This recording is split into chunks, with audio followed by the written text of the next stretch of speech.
Thank you for joining us tonight, everybody. We are joined not only by a wonderful wrestler, but a wonderful human being who is also our friend. He's a whole lot of dude. He's Crash Jaxon. What's up, guys? Thanks for having me back. It's been too long. It has been too long, man. And we were saying before, like, when we spoke to you last, we feel like that was the interview where we really found our feet in as interviewers. You know, it just seemed to flow really good, and that gave us the confidence to actually reach out to more people and do interviews. And the interview we did with you is still one of our favorites from last time. So we're definitely one of my favorites, man. You're our lobster, Crash. You're our lobster. I'm your lobster. Is that a Friends reference? It's a Friends reference, of course it is. I haven't watched Friends in so long. I forget Crash is a lot younger than us. I forget. I'm 28. I'm 28 now. Yeah, but 32. I was 10 when Friends started in 1994. So I'm an old man. Oh, yeah. I was 2. Yeah, that puts it into perspective. See, whenever you put it like that, it makes it seem way worse than what it actually is. Yeah. Good point. But yeah, Callum's right though, dude. It just flew, and like we say, you're our friend now. You know, this is just us interviewing. You know, it's just interviewing a wrestler, but it's also interviewing our friend. We've just brought you on so we can flex that we're friends with Crash Jaxon. That's all we're doing. I mean, I don't know how big of a flex that would be, but it is a flex. Hell yeah! But how you been, though, man? I mean, how long was it? Was we on lockdown last time we had you on? Yeah. Yes, I think that was like. Was that like it was during the summer because I remember it was hot. I think it was it was like maybe June, I want to say, or something June, like that. May, June time. Yeah. So I remember it being hot. That's an awesome mug you've got there. The house that I lived in, like the air conditioning sucked. Which my current house, the air conditioning sucks, but it's not as bad. But you've got look at your video quality now, Crash. Like I was just saying, your production values have gone sky high. Well, last time I was on like a year-old iMac, but now I built a PC. In like September, October, and I started live streaming. So I've been like playing video games, and stuff like that. Tell us about that, man. I need to know about your live streaming because a lot of people have been starting live streams recently, and whether that's like with some people started when Fortnite came out, some people jumped on with the Among Us craze. I'm one of them. I love Among Us. Think it's an amazing game. I love it. It's so fun. Well, what got you into it then? I mean, we already know you were a wrestler, but what started your stream journey? Okay, so I've always loved playing video games, which our generation, we grew up playing video games, so that's like a big thing. Like several years ago, before I moved to Ohio, me and my older roommate, he's also a Twitch streamer now. He's an affiliate with Twitch at the moment. We talked about starting a YouTube channel, and I can't remember what exactly the name was, but we're gonna play like games like Grand Theft Auto 5 and just like different stuff like that. But just because like whenever we played games together, like we made each other better. And I was like, oh, and we're like, you guys know me, like I'm kind of goofy. I feel like I'm kind of funny. So he's funnier than I am. And we were roommates, so like there could be times like if we were recording stuff, you could hear me yelling at him from across the hallway or something like that. And like I feel like that would have been like a funny thing. But at the time, he already had a built PC at the time. I only had like a decade-old laptop. So I bought everything that I needed. I bought like a capture card. I had a mic stand. I bought a microphone. I had all the stuff. I went out and bought I bought like a PS4 as well because I've been like an Xbox person for like the last decade or so. But then I'm trying to like just test out recordings and stuff like that. My laptop could not handle it. So I was like, well, this shit was a waste of money and I don't have the money to build a PC and I have no idea what I'm doing. So I'll just go back to to just wrestling and working my regular job. So then fast forward to now, and I'm like, you know what? I actually have like a little bit more knowledge about it, which I did bug the hell out of some of my friends that are Twitch streamers and YouTubers and stuff like that about like what I needed to like what components I needed to build a PC that can stream that won't like look like crap whenever I'm doing it, because it took me, I started like getting everything ready, like with my lights and everything set up probably like 2 months before I started my stream, just because I wanted it to look as professional as possible just right from the rip. Yeah. Because I wanted to just look like I was top shit even before I got to be top shit. You know what I'm saying? Okay. So, whenever this is the first time building my own PC, I didn't get a pre-built one because for whatever reason there's a stigma around buying pre-built PCs, and I kind of understand it because like usually pre-builts usually have some, depending on which ones you get, they will have kind of the lesser parts. Like it'll be the same thing, but it'll be like lesser, if that makes any sense. Like not that it's powerful. So I get that, but I don't get the reason why people shit on other people for buying pre-builts. It's whatever. I don't care. It's whatever. Your budget, isn't it? It's mostly about your budget. Like I had an okay budget. My PC would have been way more than what it was, but one of my buddies that is a streamer, he had just recently upgraded his graphics card and his RAM. He had some sitting around, and he hooked me up with a sweet deal. So I got 16 gigabytes of RAM and I think it's I can't even remember what kind of graphics card it is, but it's like a 1060 or 1080 or something. I got it for like $120, and normally that would have been like 300 plus, if not more, for that. So that saved me a few $100s right there. And whenever I built it, it took me 7 hours to build it. And I filmed it, and I filmed myself doing it, and I don't know if I'll share that because there's a lot of expletives and just because like you can't, like when building a PC, I can't just watch a YouTube video and be like, oh, this goes here, this goes there. On some things you can, but like not everyone has every single exact same part, so not everything's gonna hook together. I'd still be building it now. So I would pay good money, Jamie, if we could just get you like £1,000 worth of computer parts and stream you trying to put it together. That would. One day we'll do that when we've got enough money to just throw away. We're doing that. But so like after it's been like 5 hours into it, I get it put together. I don't put like the tempered glass back on or anything. I'm like, okay, everything's in, power's on. I'm like, all right, here's moment of truth. I press the button, the lights come on. I'm like, oh, hell yeah, just for a split second, and it shuts off. I'm like, what the fuck? What did I do wrong? So I don't know. I still don't know exactly what I had plugged in incorrectly or not in the right spot or whatever. So I just completely took the whole thing apart and then put it back together. And then whenever I put it back together, it worked. So have you seen that video of Henry Cavill putting his computer together? Mm-mm. No, it took him, if it makes you feel any better, it took him about 10 hours to put his together.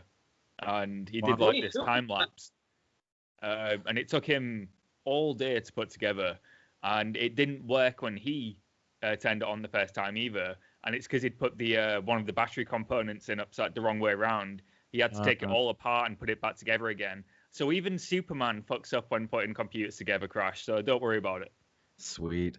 So like the one thing that like messed me up, my power supply, it wasn't a modular one. So like I have all these extra like cords and stuff, and I'm like, where the fuck does this go? And like there's nowhere for this to plug in at. Like what am I supposed to do with this? Because like me thinking, I'm like, everything has to plug into something. Like that's generally like general knowledge, like, oh, if something's not plugged in, then it's not going to work. But I guess in this case, if there's nothing for it to plug into, then it doesn't matter, I guess. So that was a huge thing that threw me off. And so I finally got it done, and you know, I feel like I'm pretty entertaining as far as a wrestler and everything like that. And I'm like, I like playing video games, so let's kind of combine the two. So Yeah. kind of how it started. And I mostly play single player games, but then I got on the Among Us kick, and Among Us has kind of taken over my live stream. Yeah, dude. Yeah, I see you putting out tweets and stuff ever so often saying, come join us for Among Us. Like, I saw one this morning. It was about 6:30 our time. And I don't know what time would it have been for you, maybe midnight? Probably, yeah. Yeah, and I was like, do I join a game of Among Us with Crash at 6:30 in the morning? I was like, if I was a bit more awake, I'd probably have been on that with you. Hey, I stream every Monday, Wednesday, and Friday from like 10 p.m. my time, and usually till 2:30 a.m. my time, but then sometimes it'll go longer or shorter. It really depends. What is it about Among Us that drew you to it? Because for me, it was just, it's honestly, so addictive. I didn't expect to like it. I didn't either. So like I was like seeing like memes about it like all over like Twitter and Facebook and Instagram and stuff like that, and I was just like, what is this game? And I had heard some of the students at the school talk about it, and I'm like, I don't know what you guys are talking about. So then I watched one of my favorite YouTubers, KY Speedy, him and his like friends were playing it. I'm like, okay. Oh shit, he shot him in the head. What the fuck? So like Speedy was like imposter and like killed one of them, and then like dips down an event or something like that. And I was like, okay, this seems fun. Yeah. And like one of the other parts of it, it's not just the gameplay. It's just like everyone like talking like and people get in heated arguments. Yeah, man. And it's hilarious. But then like as soon as the game's over, everyone's like, all right, whatever. No, like it's so funny like how heated everyone gets, and then as soon as the game's over, it doesn't carry over. Yeah, and it's just like so the heated, but it's the I feel like the thing that makes the game even better is just the interaction that everyone has with each other. That's it, because you don't win anything. Even if you win, there's no points or anything. There's no points. You don't unlock things or anything. Yeah, it's literally just for that game. And people get so heated. I think it was PewDiePie and Jaxepticeye I started watching playing it. Mm-hmm. And I was like, okay, if these two like it, I'll probably like it. Downloaded it, played it with my housemate, got addicted to it. And it seems like it took over because it was Fall Guys, which everyone was playing at one point. Mm-hmm. And then Among Us came out and kind of like kicked that to the curb. Yeah. Is that a game that you're going to stick with for a bit then? Or is there anything else you've got your eye on? It'll definitely be like in the rotation of games. So I'm replaying through the Kingdom Hearts series currently. So I've already played through 1 and 2. I started to play through Chain of Memories, but the battle system in that is fucking awful. So I did like one stream of that, and I said, yo guys, fuck this. I'm not playing this anymore. Just because like it was originally ported for I think the Nintendo DS. So it was originally like kind of like a card game, like the battle system was. Yeah. But whenever they reported it into for PlayStation, they combined like the real time fighting with the card game, and it's stupid. It makes no sense whatsoever. So obviously, like if you're a streamer, if you're playing single player games, you're always going to play on the higher difficulty, because if you don't, people are going to shit on you.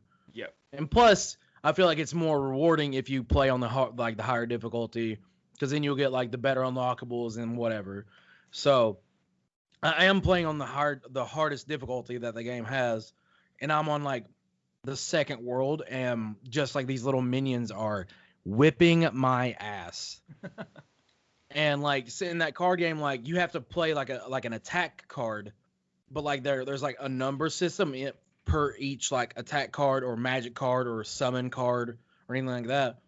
But like these low level just like minion like enemies that you have to fight, all of their attack cards are way higher than mine. I'm like, what the fuck? What is this? How much? After like 20 minutes, I said, fuck this. I was like, yo, no, I don't know what I'm gonna do now, but we're done. I'm done with this game. I was like, whenever next game, like next stream, we'll start the new game. We'll start the next game in the series. I'll find a video on YouTube. We'll watch that, get the rundown of the story for this game, and we'll just move past it because fuck this. It's awful. What's your Twitch username, just so I can drop it on the screen now? I actually stream on Facebook currently, just because. Okay, I kind of cheated. So my Facebook wrestling page already had like almost 3,000 followers. So I was like, yo, that's gonna make me close. That's gonna make me closer to like Facebook's Level Up program, which is like it's similar to Twitch's like affiliate program. So I was like, yo, Jumpstart, hell yeah. And then like I'll just have to stream a few times and then I'll be like in the program. So then I can start getting like donations and stuff like that. So Big brain Crash Jackson. Yeah. But so after talking to a few of my friends that are affiliates and partners with Twitch, they're like, yo, you need to come to Twitch because you can make way more money over here doing that. I was like, well, you had me at way more money. So, you had me at where? Yeah. So after I get my first payout from the Facebook gaming, I'm going to be switching over to Twitch, and then I'll be continuing there because the process to like get to the next like level of the Facebook gaming, like whatever, to just be able to get like subs, like fan subs, and like in like get like ads and stuff put on your whatever, so you can get like extra revenue from that way. Yeah. It is just to get ads, I have to have like 10,000 followers. Right. And to get like subs, I have to have like 250 returning viewers. And I'm like, what? Man, that takes time. That's a grind, isn't it? That's a way harder grind than to get those things from Twitch. Yeah. And Twitch is the bigger platform. I'm like, you would think Facebook, since it's a newer streaming thing, they would be more lenient with it. Lenient and more accommodating to try to get more affiliates and blah blah blah whatever to try to compete with that. But no, they're not. No, I mean, it's even a grind on YouTube, dude. We've been going for 3 years now, and today we've only just got over 400 subscribers. Hey, so that's still crazy.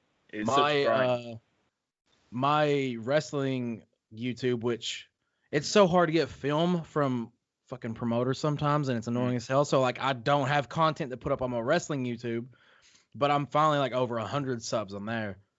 But my gaming YouTube, I have like 8 now. So that one kind of jumped up quicker than I expected it to, and I just started that one like a week ago. Yeah. Yeah, we just literally got over 400 today, and it's gone up a bit more, but it's humbling. It's like, you know, it's little things, but it means the world. You know, appreciate every subscriber. It's just when Facebook like sets you goals of you need 10,000. Or 250 returning visitors. It's like, I'm never gonna get there. That's crazy. Like, and like the way the algorithm, like the Facebook's like algorithm works for like gaming stuff, it's so weird because sometimes they'll push people's like stuff, and then sometimes they don't. Yeah, it's just weird. It's just like really odd, and I don't want to stream games that I don't want to play just to get more viewers. A lot, because if I'm not enjoying it, I'm not gonna do it. Yeah, a lot of streamers do that nowadays. They'll play it because it's in, but you watch them and you can tell they're just not into it. Yeah, so like you can't watch it. I'm not gonna play Call of Duty or Apex. Like I'm kind of over first person shooters. I'll like get in a mood and I'll be like, okay, I'll play it for. I downloaded Warzone on my PS4 the other day, and I played like 3 games. I was like, okay, I am ass. I'm gonna get off here. Did not like Warzone, dude. I used to love Modern Warfare 2, Black Ops, the first one. They were brilliant games. Call of Duty 4 was even good, and anything after that, starting at like Modern Warfare 3, was just ass. And it's just the same game every year. They'll put a new title on it. And with Warzone, it's like I started playing it, and I was just like, this isn't Call of Duty. This isn't even a first-person shooter. I didn't enjoy it. Listen, if you're gonna play a battle royale game, just play Fortnite. Yeah, because that's what started it. Everyone else behind is just copying what they did. Yeah, I liked PUBG, but it took so long to. For me on PUBG, like I don't know why, but it was hard for me to see things. Like the lighting in the game and the shade, like the shades of the color, it was just weird. Yeah. It was hard for me to see enemies, like other people. And like I don't have bad eyes. Like my eyes are good. And like I was playing on like a nice TV at the time whenever I would play it. I was It's a very dark game. Yeah. Yeah. Yeah, very. Whereas Fortnite is it's very opposite. Bright. Yeah, very bright and colorful. I feel like I'm so behind. I should have got a computer when I was younger, shouldn't I?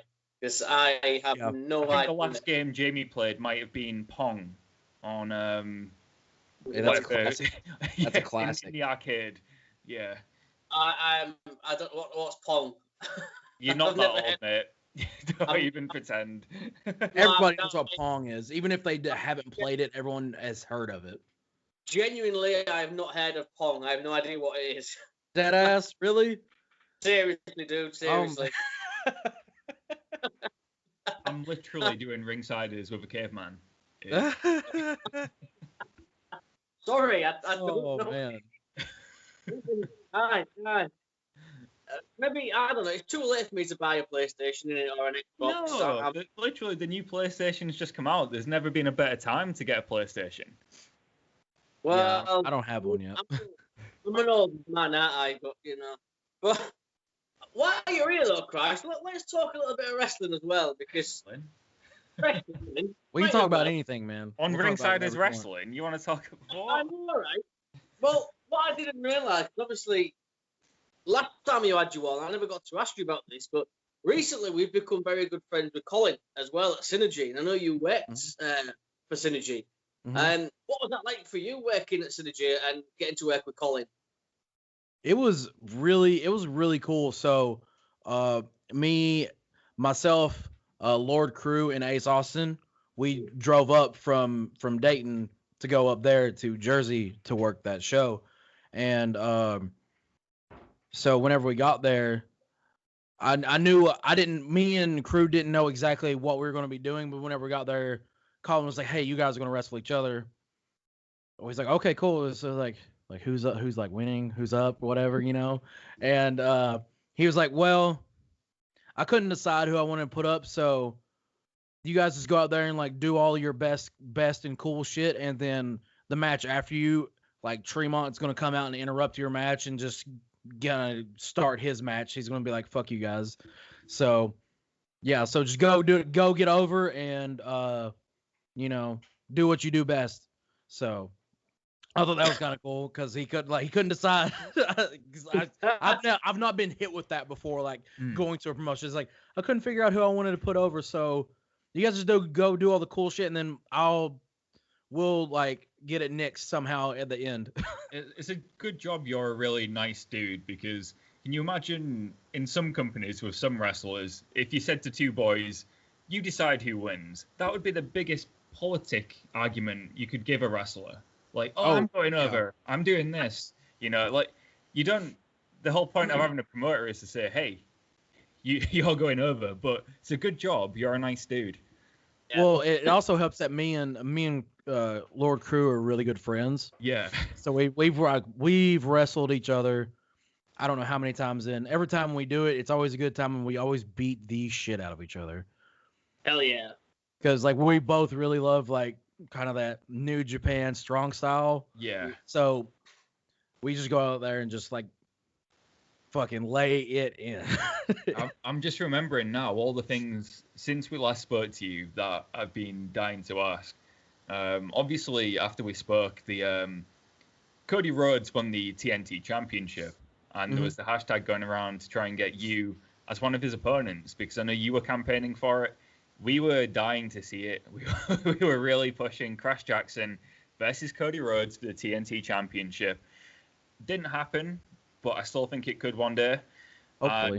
And what I mean by that is, since we spoke, AEW Dark has really been putting on a great product. I'm not sure if you've been watching, but every single week, 16 matches, and at least 15 of the matches have independent talents in.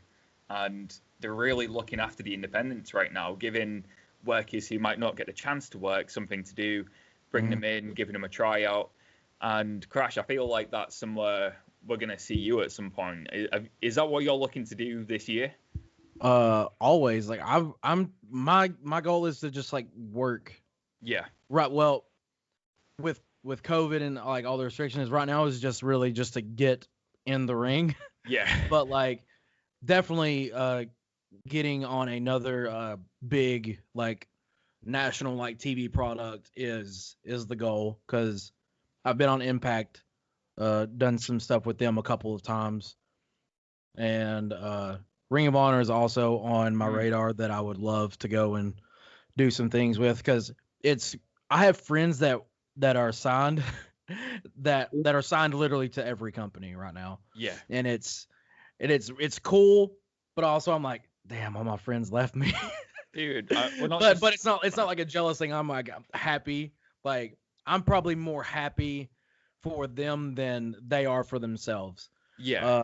Because I remember, let's see, a few months ago, I was getting a late night workout in, and Nash Carter, aka Zachary Wentz. Mm-hmm. So me and him are really good friends, and he had before, like, after like he left Impact, him and Dez and Trey left Impact, I'd known that he was like going to the WWE for like months, but I couldn't tell anybody. So whenever he went down there, he had to do like all the stuff that he has to do and everything like that. So literally like the night after they offered him officially offered him a contract, he called me, and like I'm in the gym and like I almost like started like crying for him, because I was genuinely happy for him, because that is me and him are like really close, because like we have like similar kind of situations as far as like our relationships with our fathers, and like our relationships with wrestling with our fathers and stuff like that. Yeah. And it was really cool to see that like his childhood dream as like it's happening, and it's amazing. And so like that gave me hope and like inspired me to like even like now it's my turn to like get there. It's gonna happen for you, man. Like we said it last time, and you've probably got even better since then. Like even with COVID, you've still shown up in Warrior Wrestling, which was awesome, because we watched that show and we were watching it like proud fathers. You know, we'd only interviewed you once, but we're still sat there like, it's Crash. You know, on Warrior, we tweeted it out and everything. We were stoked for you, and it's like you've even been keeping busy, or as busy as you can be during the pandemic. You've still wrestled where you can, and I feel like if it wasn't for COVID, you'd probably be making huge waves right now. But on that same note, I feel like it's going to happen regardless. Once all this is over, you're going to get signed somewhere. You're one of those talents where you're too good not to. You don't work that hard for so long and not get signed. Like, I feel like it's just a matter of time. But I don't know if that's how you feel, but as a fan and a friend, that's how we see it. Well, I appreciate that. And like really the way 2019 like ended, so like majority of 2019 was for me, but like the last like 3 or 4 months of 2019, it was hot. It was like some of like my best like stuff. Like I was getting some really great opportunities, and it wasn't just that I was getting opportunities, I was knocking those opportunities out of the park. And then coming around the early 2020, like some really dope stuff was happening. I was starting to get to like wrestle some like international talent. I got to wrestle Arrow Boy and stuff like that. I'm like, oh yeah. I was like, yes, like stuff is working. Like stuff is like rolling in my favor now.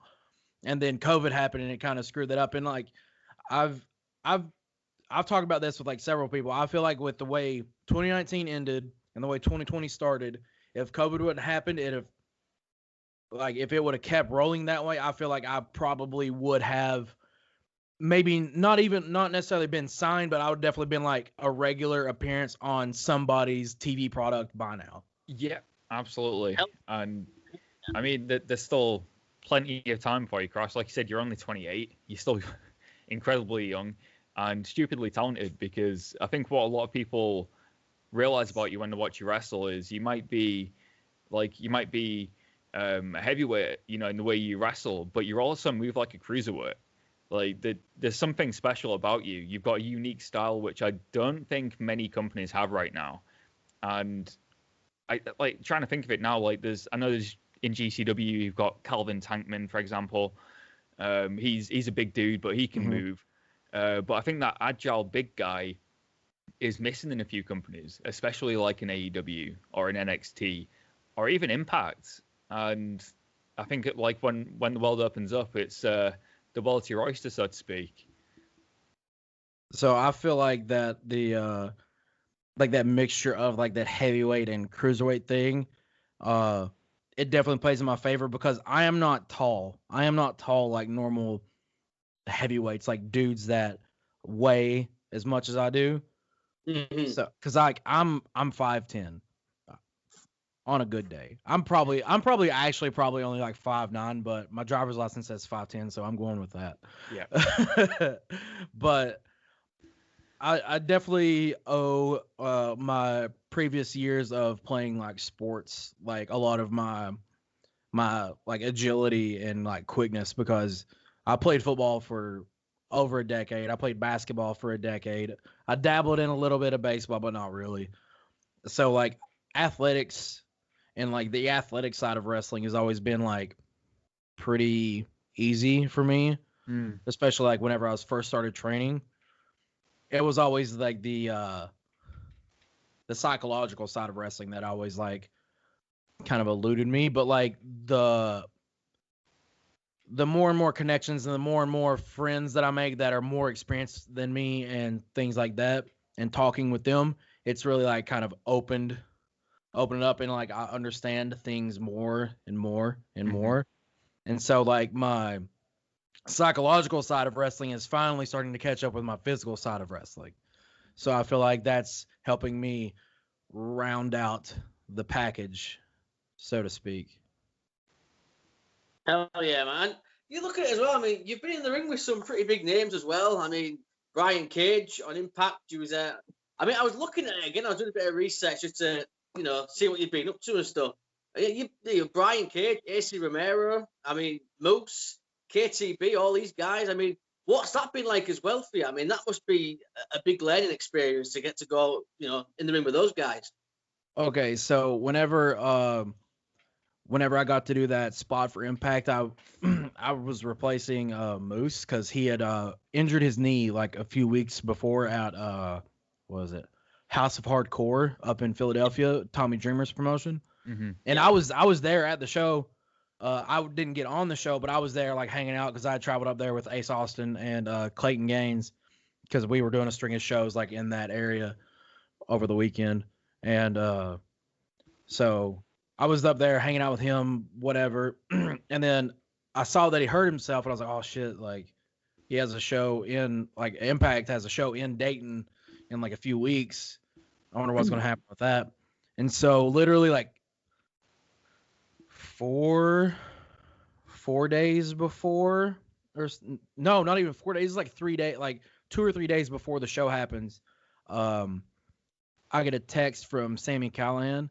He said, hey, what are you doing on, I think it was a Friday night show, maybe. He's like, what are you doing this Friday? I was like, well, I just got hit up to fill in a spot for someone else at this other show, but what do you got?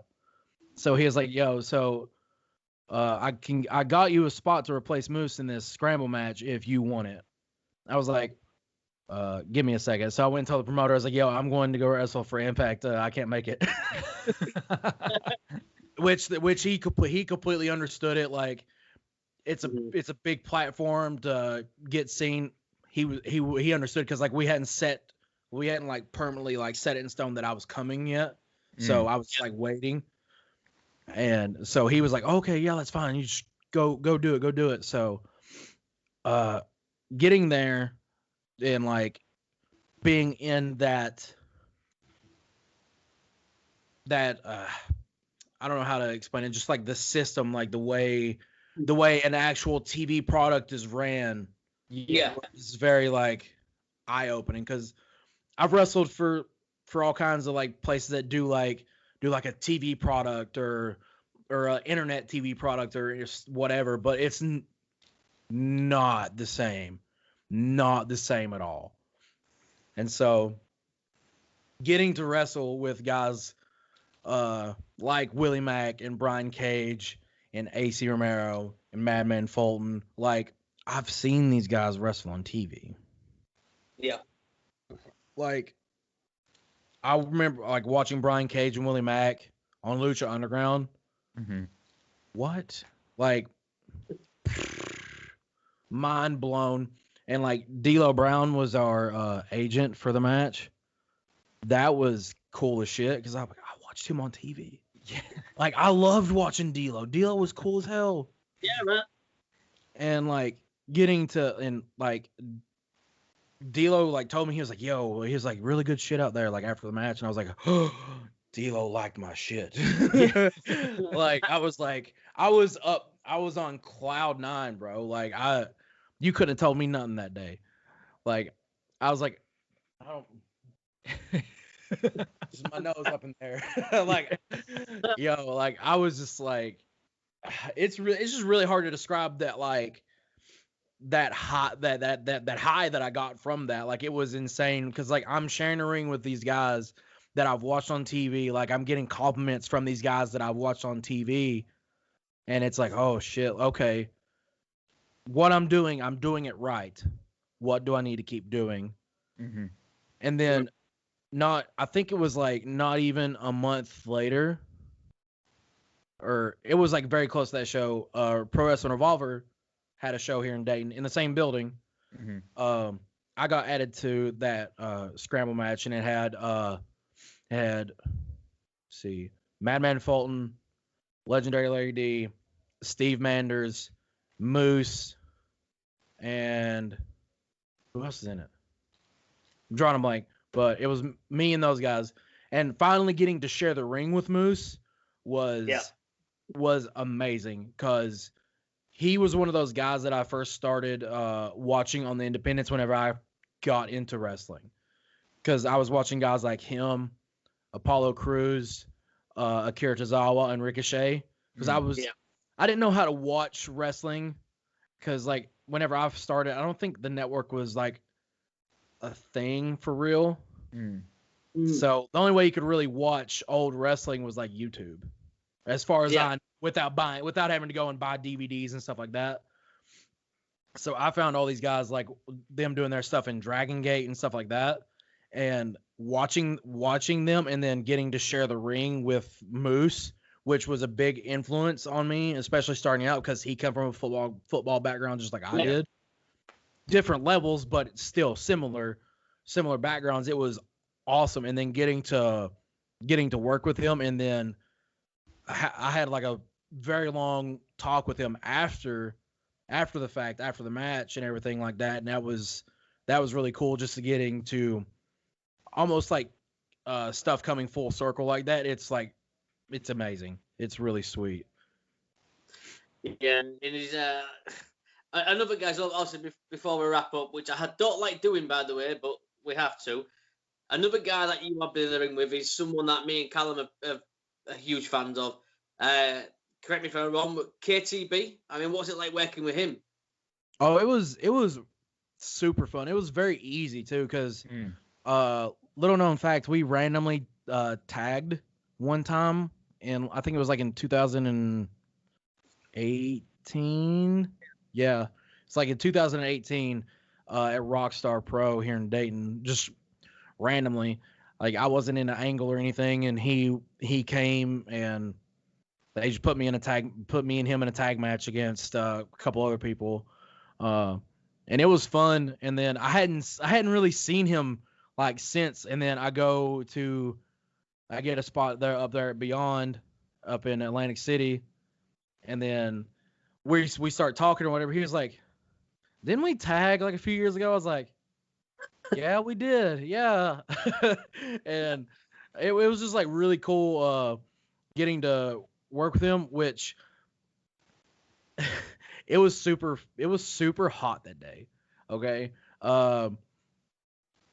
that was like my first match in like a couple of months. Like I'd been like still getting like some ring time in for like training or whatever, but not as much as I'd liked. So my wind definitely was not where it needed to be. My breakfast that I had that day, I had some breakfast burritos from Wawa. That was a bad idea. So with it being hot, I am way more out of shape than what I should have been. After the match was over, probably about 30 minutes after the match, I am like, okay, I have to go throw up. I went to the bathroom and I had to throw up like 3 times. And I'm like, okay, I'm much better now. It was so bad, bro. It was ridiculous. I hated it. But like, I feel like that's kind of a funny story because it's also a warning. If you're not wrestling right now, still be doing your cardio and shit for real. Like, also don't have breakfast burritos before you go wrestle in. Don't have Wawas before. Yeah. Because the show started at noon, and we're next to the water. We're in Atlantic City. Like, it's hot as shit, and it had been like kind of raining a little bit, so it was muggy-ish. Bro, it was just a recipe for disaster. But luckily, it didn't happen while I was in the ring during the match or anything. So at least I was in the locker room, which also funny story. It's probably been like a month ago. Yeah, it was like a month ago. I was wrestling at IWA Mid-South, and I was wrestling against a young kid, and he has like this kind of goofy gimmick. He's like the mini Haas. It's hilarious. He's good. He's a good kid. So he like accidentally blew himself up trying to get his gimmick over with those fans. So we run like the first like couple of like opening spots.